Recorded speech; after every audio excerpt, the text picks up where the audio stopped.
data antemortem yang sangat dibutuhkan dalam proses identifikasi ini. Selanjutnya kami serahkan kepada Bapak Kadokpol untuk menyampaikan hasil identifikasi yang sampai saat ini. Terima kasih. Wassalamualaikum warahmatullahi wabarakatuh.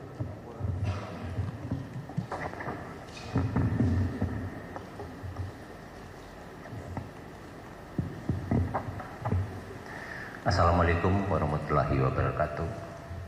Selamat pagi, salam sejahtera buat kita semua. Om Swastiastu. Rekan-rekan sekalian, akan saya sampaikan hasil dari pekerjaan kita sampai saat ini. Kami sudah melakukan rekonsiliasi membandingkan data yang ditemukan pada postmortem dari jenazah yang ditemukan dengan data antemortem dari data yang kami kumpulkan dari pihak keluarga yang menyatakan kehilangan anggota keluarganya. Pada hari ini Jumat 24 Januari, tim DVI Pusdokes Polri sebagaimana disampaikan tadi terdiri dari Biro Dokpol, Biro Labdokes, Rumah Sakit Bayangkara Tingkat 1, kemudian IDEN Jakarta Barat, Bedokes dan penyidik Polda Metro Jakarta serta Persatuan Dokter Forensik dan Mediko Legal Indonesia Jakarta Raya telah melaksanakan sidang rekonsiliasi atas jenazah yang kita temukan di TKP di Glodok Plaza Jakarta Barat. Dari 12 kantong jenazah yang berisi body part, sebagaimana kita ketahui kesemuanya dalam kondisi hangus terbakar. Jumlah korban yang dilaporkan hilang oleh pihak keluarganya sebanyak 14 orang. Kemudian hasil sidang rekonsiliasi kemudian kami memutuskan sekali lagi dalam prinsip identifikasi yang utama adalah ketepatan ya dibandingkan dengan kecepatan. Sebagaimana disampaikan tadi, sehingga inilah saat pertama kita melakukan rekonsiliasi ini. Akan saya bacakan satu persatu. Yang pertama, body part dengan nomor PNJ garing Glodok garing 002 cocok dengan data antemortem nomor 10, teridentifikasi sebagai Suki Fitria Raja, laki-laki 42 tahun, teridentifikasi berdasarkan pemeriksaan DNA. Yang kedua, body part dengan nomor PNJ garing Glodok garing 003 cocok dengan data antemortem nomor 2, teridentifikasi sebagai Aulia Belinda Karupak, perempuan 28 tahun, teridentifikasi berdasarkan pemeriksaan DNA dan medis. Yang ketiga, body part dengan nomor PNJ garing Glodok 004 cocok dengan data antemortem nomor 11, teridentifikasi sebagai Osima Yukari, perempuan 29 tahun, teridentifikasi berdasarkan pemeriksaan DNA. Jadi ada 3, Bapak Ibu sekalian. Untuk sementara ada 8 kantong body part yang masih memerlukan pendalaman. Kami mohon dukungan, doa Bapak Ibu semua, masyarakat, dan kami juga memohonkan keluarga yang merasa kehilangan bersabar karena kami akan melaksanakan kembali pendalaman terhadap yang belum ditemukan ini. Saya kira demikian yang bisa kami sampaikan pada kesempatan ini. Terima kasih. Wassalamualaikum warahmatullahi wabarakatuh.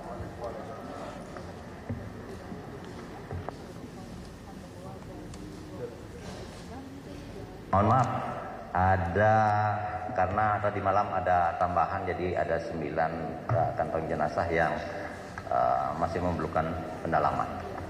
Tadi kemarin sore kita dapatkan 1 lagi kantong jenazah yang harus kita periksa juga.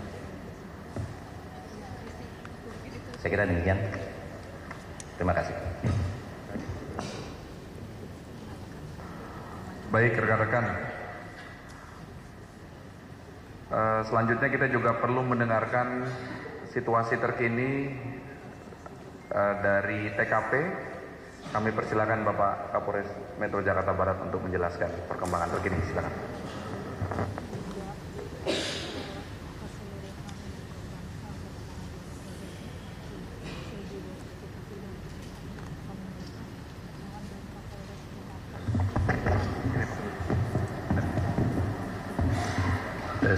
Baik. Terima kasih.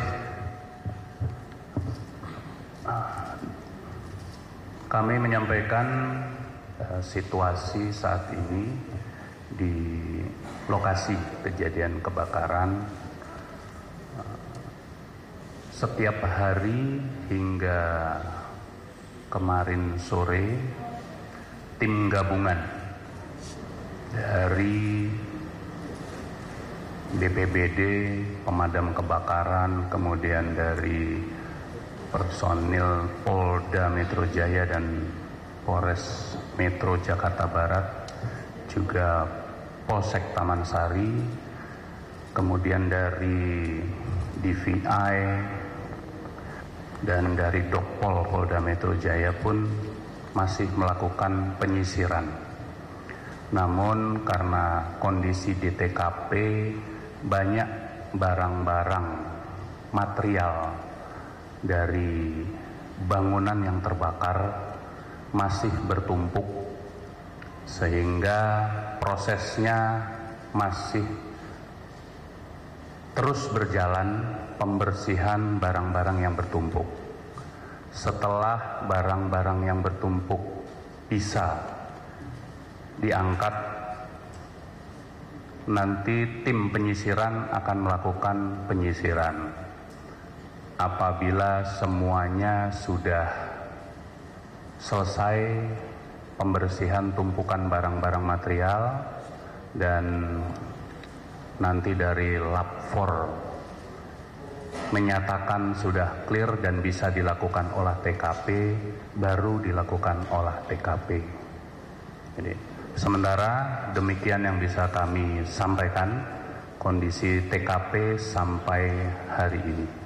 Terima kasih. Baik, terima kasih. Tambahan lagi Pak dari tim? Cukup ya.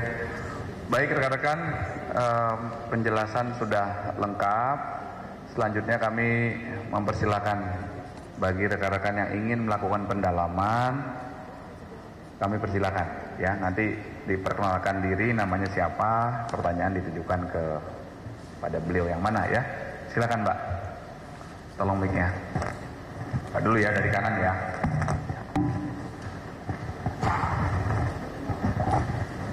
Selamat siang Bapak-Bapak dan teman-teman sekalian. Perkenalkan, nama saya Afis dari Tempo. Saya ingin bertanya terlebih dahulu ke Bapak Karodokpol. Kan tadi sudah disebutkan ada 3 teridentifikasi ya Pak ya. 2 perempuan dan 1 laki-laki ya Pak. Nah itu apakah nanti akan langsung ada serah terima oleh keluarga korban atau seperti apa? Dan yang kedua ke Pak Kapolres, mungkin kan tadi di TKP ini masih penyisiran ya Pak ya hingga saat ini. Nah ini ada tenggat waktu nggak sih kapan olah TKP? Soalnya per kemarin itu dari Pak Kapolsek bilangnya hari ini kemungkinan olah TKP. Dan yang kedua, apakah ada tenggat waktu juga untuk pencarian korban sampai kapan gitu? Itu aja sih mungkin. Makasih. Saya jawab langsung ya. Terima kasih. Begitu kita dapatkan, kita putuskan, itu kita sudah kontak keluarganya, ya. Sudah akan disiapkan mekanisme seperti biasa yang kita kerjakan di sini, ya, menyiapkan peti, kemudian jenazah mau dibawa kemana, koordinasi dengan pihak keluarganya, ya. Hari ini mudah-mudahan ketiganya itu sudah bisa kita serahkan karena sudah dikontak keluarganya. Setelah kegiatan ini juga sudah nanti kita bergeser ke situ untuk nanti ditindaklanjuti ke penyerahan. Oke, terima kasih. Bisa nambahkan? Ya. Bisa kami tambahkan. Tadi kami timnya rumah sakit sudah koordinasi dengan keluarga bahwa nanti ada 1 korban yang akan dibawa ke Pekanbaru, 1 korban akan dibawa ke Makassar, dan 1 korban mungkin masih dititipkan ke rumah sakit. Ya, gitu. Terima kasih. Untuk pelaksanaan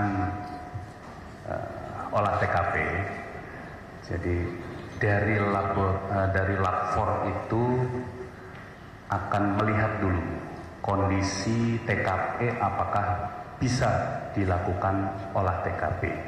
Melihat tadi sudah jelas di awal sebelumnya bahwa tumpukan-tumpukan material bangunan yang akibat terbakar yang menghalangi untuk dilakukannya penyisiran dan olah TKP. Jadi untuk keputusan kapannya nanti dari pihak lapor yang bisa menyatakan bahwa area bisa kita lakukan olah TKP. Karena ini mengutamakan kecermatan, ketelitian, dan kita juga tidak bisa sembarangan mengangkat karena mengantisipasi adanya tadi mungkin body part yang ada di situ. Jadi tidak bisa diburu-buru. Terima kasih. Untuk penyisiran juga kita menyesuaikan dari ketua tim penanggulangan bencana yaitu dari BPBD kapan nanti terakhir penyisiran dilaksanakan. Terima kasih. Ya, silakan Mas. Izin Pak, saya Heru dari Radio El Sinta. Kemarin dikatakan ada 6 kru yang terindikasi ada 6 kru dari maskapai penerbangan Pak ya. Kemarin katanya mau berkirim surat juga ke Balai Kesehatan Penerbangan itu. Nah ini prosesnya gimana, perkembangannya seperti apa Pak sampai saat ini? Terima kasih. Kita sudah bersurat ya, karena ada beberapa data yang terindikasi dari pengamatan kita bisa kita dapatkan sebagai pembanding gitu untuk ke kesehatan penerbangan itu. Jadi kita sudah bersurat, mungkin kita akan segera mendapatkan data itu yang kita bisa mudah-mudahan kita bisa membantu dalam hal ini melengkapi data kita untuk identifikasi. Ya, mungkin dari Pak Kabid DPI bisa menambahkan terkait dengan surat menyurat ini. Baik, menambahkan bahwa ini sudah mengirimkan surat ke Balai Hadpen dan sejauh ini kami belum menerima data-data yang diminta. Mungkin masuk 1-2 hari ini. Demikian.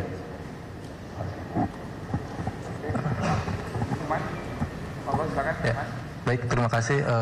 Perkenalkan saya Munir Pak dari Warta Kota Pak. Mungkin pertanyaannya ke Bapak Kapolres Pak.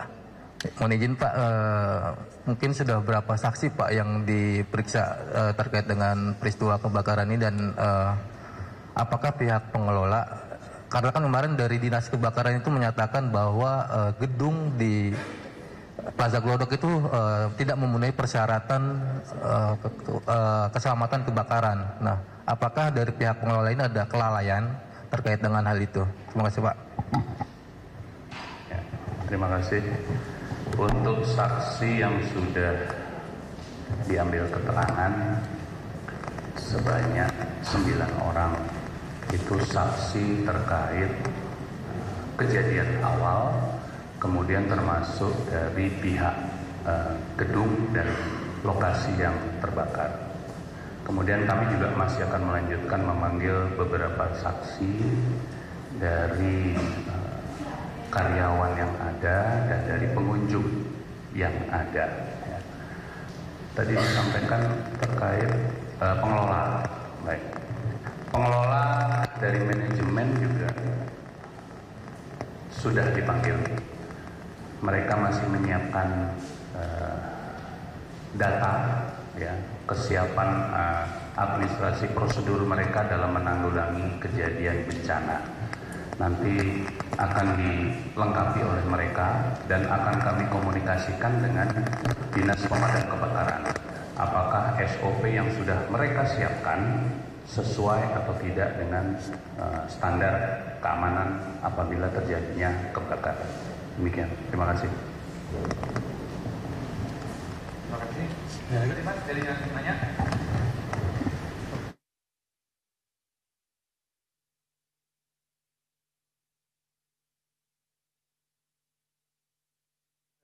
laboratorium secara teknis pencocokan identifikasi antara bagian tubuh body part sama sampel dari keluarga. Itu gimana Pak? Terima kasih.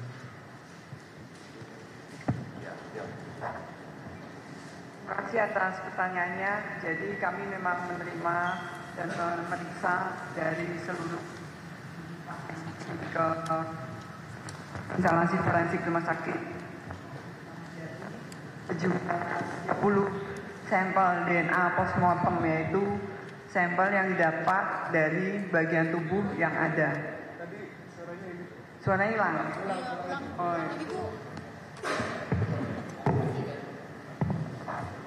Terima kasih. Jadi kami menerima dan memeriksa 30 sampel data DNA postmortem. Postmortem itu didapat di TKP yang dikirim ke rumah sakit Kramat Jati di bagian forensik. Kita periksa, kita ambil, dan kita cari bagian mana yang bisa keluar dari profil DNA-nya. Dan kita juga mengambil sampel data antemortem 14 orang dari keluarga yang merasa kehilangan. Dan kita semua udah ada profilnya yang antemortem, tapi yang postmortem itu sangat sulit karena dari bagian tulang sudah hampir semuanya terdegradasi, sehingga kita harus mencari lebih dalam lagi dari bagian tubuh, contohnya jaringan otot ya, atau jaringan kulit, atau rambut, atau bahkan gigi. Dan kita masih terus bekerja sampai mungkin benar-benar bisa keluar secara maksimal dari profil DNA tersebut. Dan ini ada tambahan lagi dari TKP, belum kita periksa dan kita belum ambil sampel DNA-nya dari postmortem tersebut. Terima kasih. Selamat pagi. Perkenalkan, saya dari Aktual.com. Untuk pertanyaan Kapolres Jakarta Barat, Pak, bagaimana Pak aktivitas tenan-tenan di sana Pak dengan pancanya musibah kebakaran Glodok Plaza itu Pak? Itu aja Pak.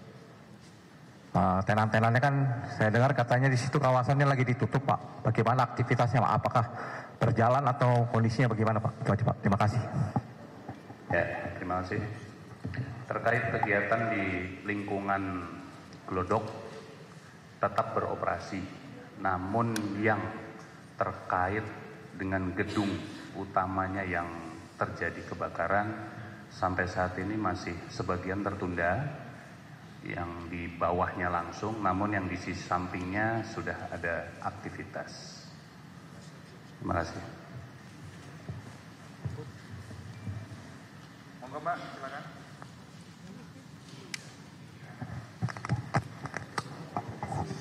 Selamat pagi, saya Syahda dari TV One.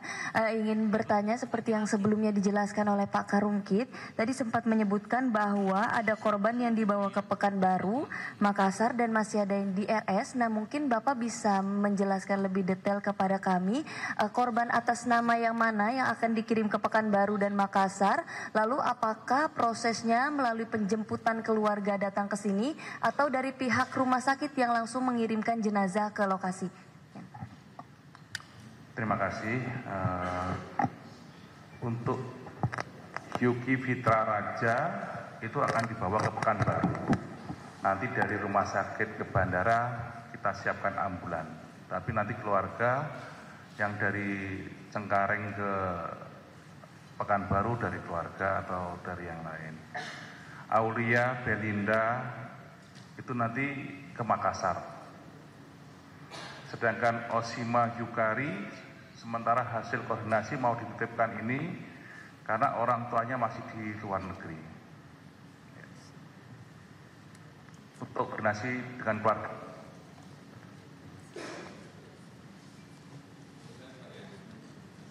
Masih ada rekan-rekan? Oh, masih ada, silakan. Izin Pak, saya Rama dari Kompas. Mau menanyakan saja penegasan untuk petugas yang di lapangan dengan Pak Kapolres ya Pak ya. Kendala-kendala yang dialami tadi Pak, selain karena belum banyaknya reruntuhan yang juga menghalangi TKP, apakah dalam proses pencarian body part itu petugas-petugas juga mengalami kendala di lapangan. Apakah memang menyatu dengan material tersebut sehingga pencarian body part agar terkendala begitu. Juga dari pihak rumah sakit juga ingin menanyakan mengenai dari 30 sampel yang sudah dikirimkan dan juga tambahan itu jika pun tidak ada di antara body part tersebut yang tidak sesuai dengan 14 antemortem yang sudah dikirimkan itu, apakah nanti bisa dinyatakan bahwa korban itu tidak ditemukan atau seperti apa mekanismenya? Apakah akan terus dicari bagian tubuh tersebut sampai ketemu ataukah memang nanti dibilang bahwa ini tidak cocok dengan data antemortemnya? Terima kasih. Ya, untuk kegiatan di TKP, hambatan personil atau petugas gabungan yang melakukan penyisiran seperti tumpukan atau runtuhan tadi, memang lokasi di sana banyak benda-benda lain juga yang terbakar, sehingga tadi kita mengutamakan asas ketelitian. Ya. Jadi perlu pelan-pelan, ya, tidak terburu-buru untuk mengumpulkan benda-benda yang ditemukan. Namun petugas di sana juga ada petugas yang memiliki kompeten mengenali body part, jadi sehingga yang menentukan itu bisa dikumpulkan yang dianggap body part adalah petugas yang memiliki kompetensi tersebut. Terima kasih. Saat ini penyisiran difokuskan di lantai 8 sesuai dari posisi pertama kali ditemukannya yang diduga body part itu. Jadi diutamakan lantai 8 saat ini.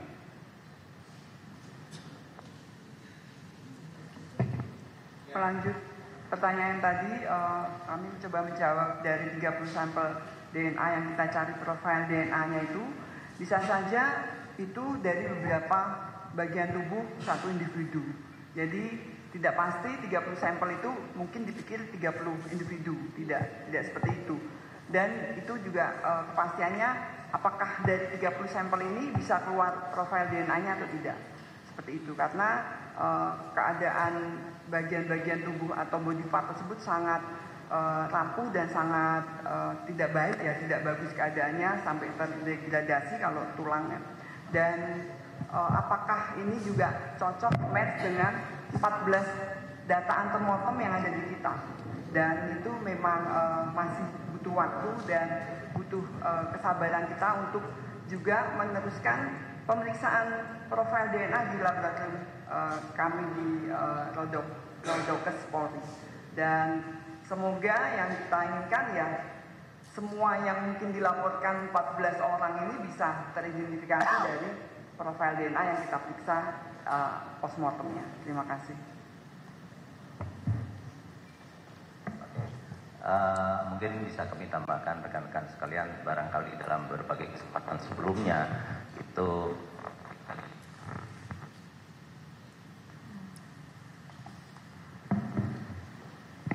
baik dari staf kami atau Pak Kabid TVI sudah menyampaikan pada rekan-rekan bahwa kalau dilihat dari sifatnya ini kejadian yang terbuka itu artinya itu area publik ya, yang berbeda misalkan dengan ini untuk pembelajaran kita juga tambahan informasi. Kesulitan akan kita dapatkan begitu dia terbuka di area publik karena kita tidak tahu siapa yang masuk di situ karena itu daerah publik seperti itu. Sangat berbeda dengan kejadian kalau rekan-rekan menyimak kita melaksanakan waktu di kebakaran di Bekasi. Ya, di situ udah pasti siapa orangnya, datang dan seterusnya. Karena semakin dia terbuka semakin susah kita ada, itu salah satu kesulitan kita nanti. Bisa jadi ditambah dengan kondisi jenazah yang seperti itu. Bisa jadi harus kita berulang memeriksa, kesulitannya Bu Karo Lab memeriksa berulang karena kondisi sampelnya yang kesulitan kita dalam kondisi terbakar lanjut ya.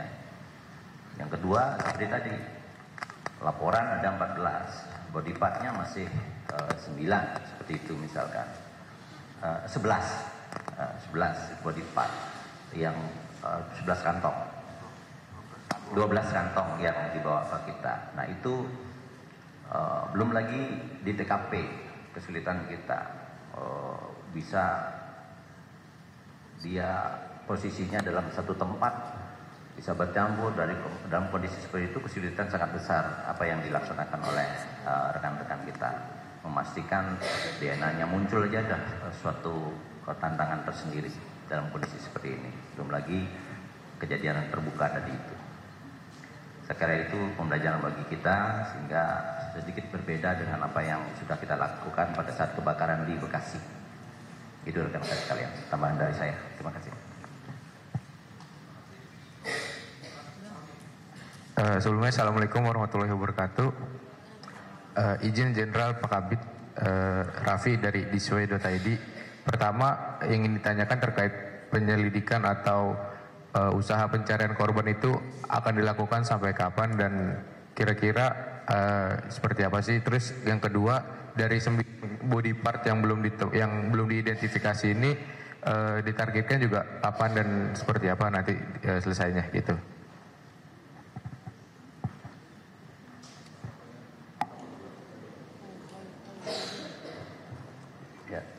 Untuk penyelidikan atau penyisiran dari korban yang ada di TKP nanti menunggu dari Katim, Kepala Tim Penanggulangan Bencana. Kami akan koordinasi dengan BPBD sampai kapan, dan kami akan koordinasi juga dengan pihak terkait lainnya untuk melakukan penyisiran itu diberi ada batas waktu atau tidak. Ya, baik, terima kasih.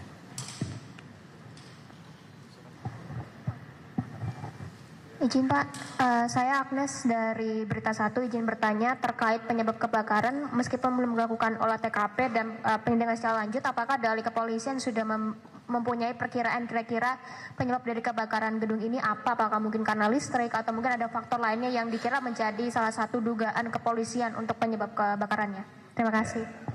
Untuk setiap kejadian dari pihak kepolisian tidak bisa berandai-andai untuk menentukan atau menyebutkan penyebab terjadinya suatu kejadian.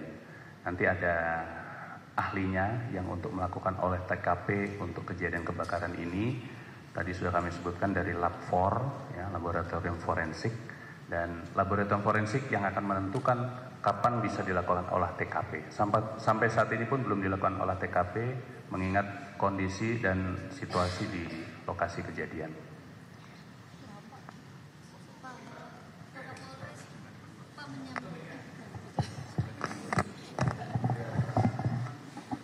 Pak, menyambung soal olah TKP, apakah nantinya akan ada tersangka dalam kejadian kebakaran Glodok Plaza ini? Ya, kita lihat hasil olah TKP-nya. Ya, itu makanya kami juga nggak bisa ngomong di awal apakah ada penyebabnya apa. Menunggu hasil olah TKP, baru nanti kita teruskan untuk menyelidiki dan menyidiknya. Izin Pak Kapolres, saya Amal dari SCTV. Sebelumnya kan ada info kalau misalkan sumber kebakaran itu di lantai 7. Dan ada informasi dari saksi bahwasannya sumber kebakaran itu dari lantai 9 gudang. Nah itu seperti apa Pak? Ya, itu yang akan didalami oleh Lab 4 nanti. Sumber titik apinya dari lantai yang mana. Kalau informasi itu kan sebagai data-data tambahan dari penyelidik, dari penyidik. Baik.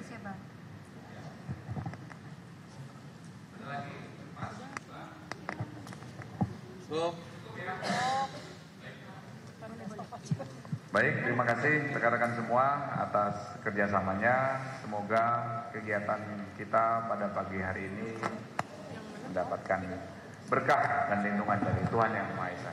Terima kasih, kami mohon maaf. Assalamualaikum warahmatullahi wabarakatuh.